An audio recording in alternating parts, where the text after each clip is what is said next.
आज हम बात करते हैं sedative and hypnotic drug. Sedative and hypnotic drug की बात करें तो इनका use to treat sleep disorder like insomnia and to maintain sleep. जैसे कि कुछ ऐसे पेशेंट होते हैं जिन्हें स्लीप नहीं आती है, स्लीप आती भी है तो बहुत ज़्यादा लेट नाइट स्लीप आती है। लेट नाइट स्लीप आने के साथ साथ इनकी जो स्लीपिंग जो फेज रहती है बहुत ज़्यादा शॉर्ट टाइम फेज रहता है। तो शॉर्ट टाइम पीरियड इनकी स्लीप आती है, तो इसमें देखा गया है कुछ समय के बाद पेशेंट की जो स्लीप है वो डिस्टरबेंस हो जाता है और उसकी वजह से पेशेंट जाग जाता है या फिर उठ जाता है, उसकी स्लीप में डिस्टरबेंस हो जाता है और पेशेंट नॉर्मल स्लीप नहीं ले पाता है। कुछ ऐसे भी केसेस देखे गए हैं जो पेशेंट है वो सोते समय बातें करने लगता है या फिर कुछ ना कुछ बोलते रहता है या फिर वॉकिंग करने लगता है, मूच अराउंड करने लगता है सोते समय at the time of sleeping. मतलब कि पेशेंट सोता है और सोते सोते ही बातें करने लगता है और घूमने लगता है या फिर मूच अराउंड करने लगता है। और उसके साथ साथ पेशेंट ऐसा भी होता है कि अटैक भी कर देता है सोते समय। याद रखना है, जो स्लीपिंग डिसऑर्डर हैं तो पेशेंट सोते समय अटैक भी कर देता है या फिर शोर करने लगता है।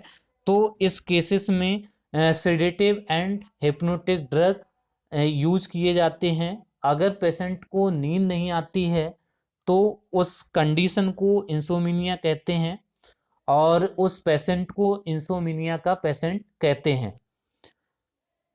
अगर पेशेंट को प्रॉपर वे से स्लीप नहीं ले पाता है, जितनी स्लीप लेना चाहिए उतनी नहीं ले पाता है, तो उस केसेस में पेशेंट बहुत ज़्यादा टायर्ड फील करता है, अनकंफर्टेबल फील करता है, जनरल वीकनेस फील करता है और उसके साथ साथ nausea vomiting like symptom feel करता है and heavy leg, heavy head and head pen या फिर बॉडी पेन फील करता है एंड लॉस ऑफ इंटरेस्ट।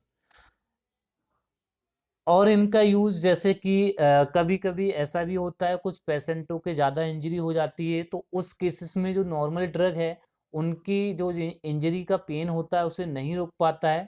तो उस केसेस में जो डॉक्टर हैं वो स्लीपिंग पाइल्स दे देते हैं, जिससे कि स्लीपिंग पाइल्स जो ड्रग हैं उन्हें लेने से पेशेंट क्या होता है वो सो जाता है और उसे पेन से रिलीफ हो जाता है। तो ऐसे पेशेंटों में भी सेडेटिव एंड हिप्नोटिक ड्रगों का यूज़ किया जाता है। इंट्रोडक्शन की बात करें तो sedative and hypnotic drug decrease करते हैं एक्साइटमेंट एंड प्रोड्यूस करते हैं ड्रोजीनेस एंड डिक्रीज करते हैं responsiveness to any level of stimulation and motor activity को डिक्रीज करते हैं। हिप्नोटिक जो ड्रग हैं वो मेंटेन करते हैं नॉर्मल स्लीप। स्लीप साइकिल या फेजेस की बात करें तो it is divided into two part, जैसे कि number one non rapid eye movement and number two rapid eye movement. Non rapid eye movement की बात करें तो ये डिवाइडेड इनटू फोर्थ स्टेज, 0 1 2 3 4।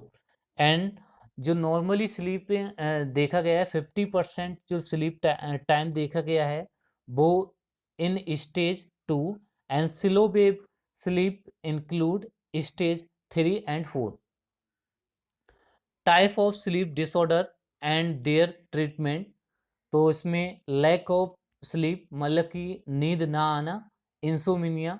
तो इंसोमिनिया नंबर वन बात करें इसके टाइप की, ट्रांजिएंट इंसोमिनिया, जिसमें देखा गया है जो पेशेंट है उसे 3 दिनों से कम मतलब कि 2 या ढाई दिनों से वो पेशेंट को नींद नहीं आई है, 2 या ढाई दिनों से जग रहा है, उसे नींद नहीं आई है, तो इसे ट्रांजिएंट इंसोमिनिया कहते हैं। शॉर्ट टर्म इंसोमिनिया की अगर हम बात करें तो पेशेंट 3 दिनों से लेके 3 वीक तक नहीं सोता है, तो इस कंडीशन को शॉर्ट टर्म इंसोमिनिया कहते हैं। लॉन्ग टर्म इंसोमिनिया की बात करें तो पेशेंट 3 वीक से ज़्यादा नहीं सोता है, तो इस कंडीशन को लॉन्ग टर्म इंसोमिनिया कहते हैं।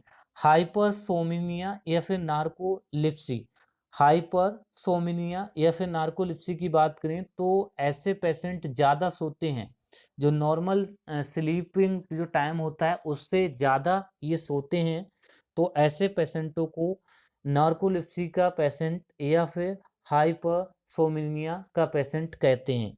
तो इसमें जो ड्रग की अगर हम ट्रीटमेंट की बात करें ऐसे पेशेंटों की, तो उसमें एम्फेटामाइन ड्रग यूज किया जाता है इनके ट्रीटमेंट में।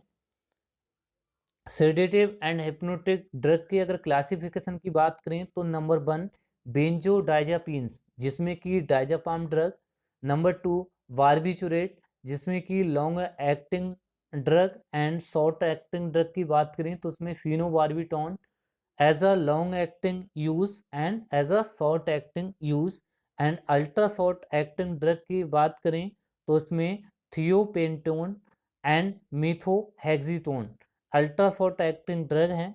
Number 3 non benzodiazepines hypnotics drug की अगर हम बात करें तो इसमें जोल्पिडिम ड्रग है और जोपिक्लोन ड्रग यूज किए जाते हैं जो कि नॉन बेंजोडाइजापीन हिप्नोटिक्स ड्रग हैं।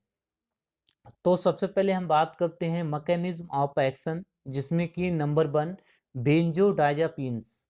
बेंजोडाइजापीन्स के मैकेनिज्म ऑफ एक्शन की बात करते हैं तो बेंजोडाइजापीन्स जो ड्रग है सबसे पहले बाइंड होता है गाबा ए रिसेप्टर। गाबा ए रिसेप्टर की अगर हम बात करें तो गाबा अमीनो ब्यूटारिक एसिड, याद रखना है ये इसकी फुल फॉर्म है।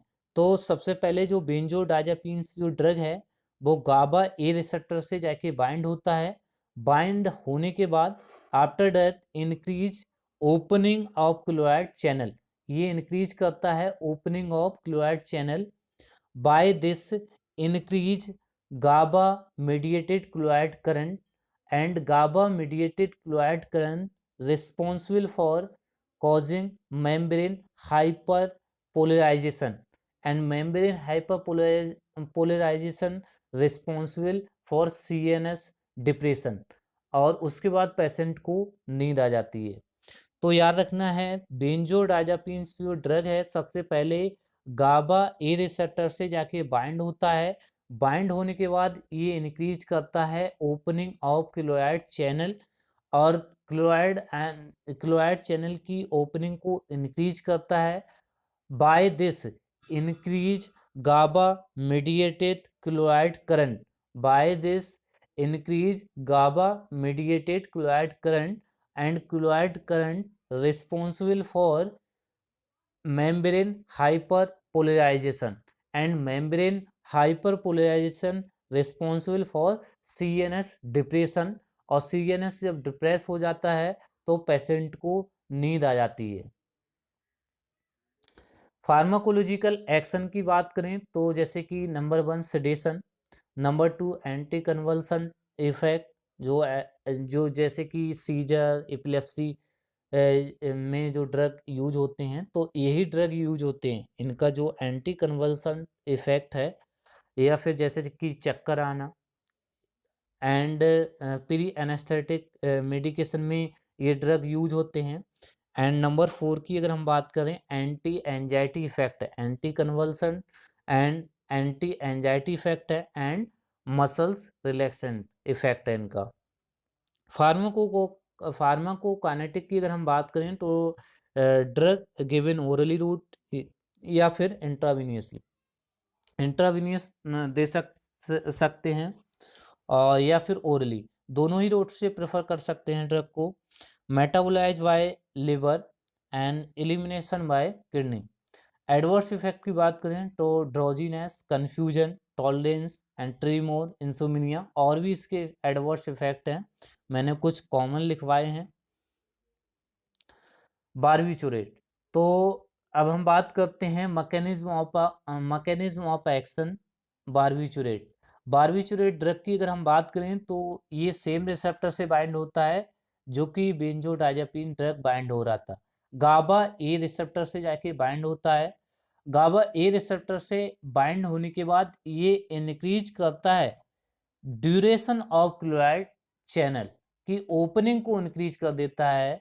ये क्या सिर्फ और सिर्फ इनका यही डिफरेंस रहेगा, जो बेंजोडाइजापीन जो ड्रग था वो इंक्रीज कर रहा था ओपनिंग ऑफ क्लोराइड चैनल। ठीक है, ये क्या करेंगे, जो ओपनिंग का टाइम है उससे ज़्यादा कर देते हैं।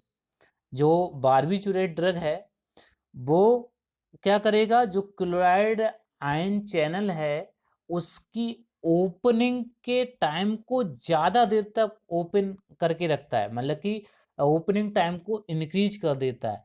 तो उसका यही डिफरेंस रहेगा, तो याद रखना है।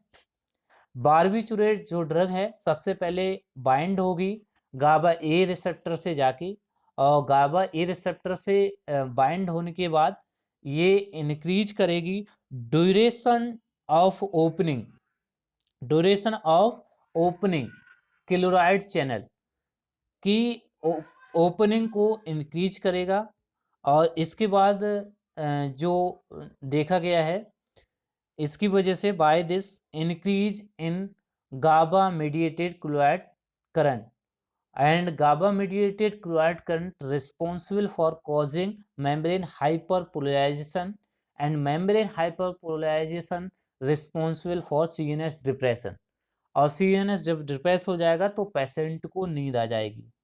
तो याद रखना है एक बार फिर से, बारबीचुरेट जो ड्रग है वो बाइंड होगा गाबा ए रिसेप्टर से, और गाबा ए रिसेप्टर से बाइंड होने के बाद ये क्या करेगा, the duration of chloride channel keep open is increase. ये जो ड्यूरेशन ऑफ क्लोराइड चैनल की जो ओपनिंग का जो टाइम है उससे इंक्रीज कर देगा, और जिसकी वजह से क्या होगा, जो क्लोराइड करंट है वो इंक्रीज हो जाएगा, और उसके चलते मेम्ब्रेन हाइपर पोलराइजेशन हो जाएगा, और membrane hyperpolarization responsible for CNS depression. तो बेंजो डायजापिन्स एंड बारबीचुरेट का जो मैकेनिज्म ऑफ एक्शन सेम है, बट बेंजो डायजापिन्स की अगर हम बात करें तो उसमें जो क्लोराइड आयन जो चैनल था उसकी ओपनिंग का जो टाइम है वो शॉर्ट टाइम होता है, वो ज़्यादा लॉन्ग नहीं होता है। मगर बारबीचुरेट ड्रग क्या करते हैं, ये लॉन्ग टाइम तक उसे ओपन करके रखते हैं क्लोराइड आयन चैनल को। ठीक, बाकी सेम रहेगा कि इसकी वजह से गाबा मीडिएटेड क्लोराइड करंट इंक्रीज हो जाएगा, और इंक्रीज होने से हाइपर पोलराइजेशन हो जाएगा, और हाइपर पोलराइजेशन होने से CNS डिप्रेस हो जाएगा और पेशेंट को नींद आ जाएगी। फार्माकोलॉजिकल एक्शन की बात करें तो सेम ही फार्माकोलॉजिकल एक्शन रहती हैं, sedation, general anaesthesia, anti convulsion effect. Adverse effect की बात करें तो drowsiness, confusion, headache, respiratory depression, hyper sensitivity reaction. And drug interaction की बात करें तो एंटीकोगुलेंट जो ड्रग हैं उन्हें इन ड्रगों के साथ नहीं दिया जाता है, ना ही ओरल हाइपोग्लाइसेमिक ड्रग दिए जाते हैं इन ड्रगों के साथ।